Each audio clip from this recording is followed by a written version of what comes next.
I learned that my mom is leaving everything to my golden child brother if she passes away, so I told her I'm tapping out of helping her. I am the eldest of divorced parents. My father is happily remarried with more kids, but my mother stayed single and relies on me and my younger brother to help her in her retirement village regularly. It's a flight and a rental car to get to her, so it's kind of a pain. What makes it worse is that my younger brother, who is single with no kids, will never go down when she needs something, only when it aligns with his schedule. So he'll go down during his summer vacation and then help with things like moving furniture or taking her car in to be serviced. However, if it's an emergency of any kind, it's all on me. I'm married with kids in school, have a decent career, and have a side gig, but all hell breaks loose if I don't go. Passive-aggressive texts, relatives nagging, etc. When I ask if anyone else could step in, the answer is always, "But you're the one she wants. How big a deal can this be? This woman is the most accident and illness-prone human you'll ever meet, and it's all for real." In the last few years, it's been a head-on car collision, cancer twice, another car accident, T-boned, and pneumonia. She wasn't like this growing up, just since retiring, so even staying the least amount of days, to the point of having to go back once when the caregiver I found flaked. I've burned through PTO, cashed in savings, and left the kids to have milestones without me.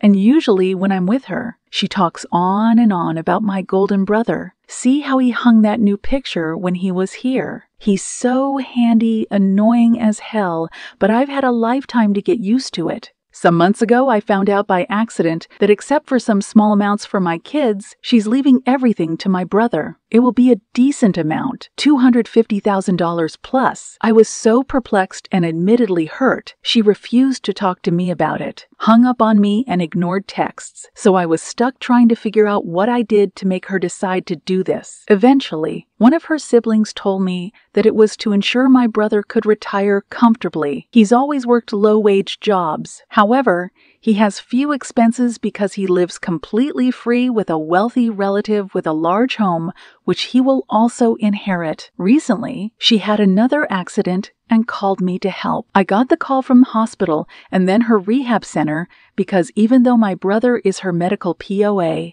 I'm always the name and number she gives out. When I didn't say I'd be coming, she sent texts complaining how hard it is to not be able to drive or do many things and pushed for my travel plans. My love for her and care for her was never based on money. She's my mom.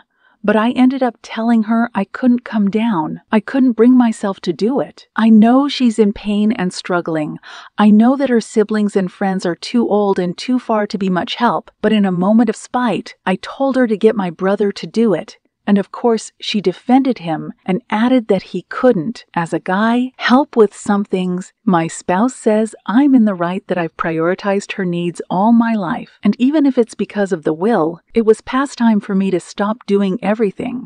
But others, especially family, can't understand why I haven't gone down yet, and I end up feeling so disappointed in myself.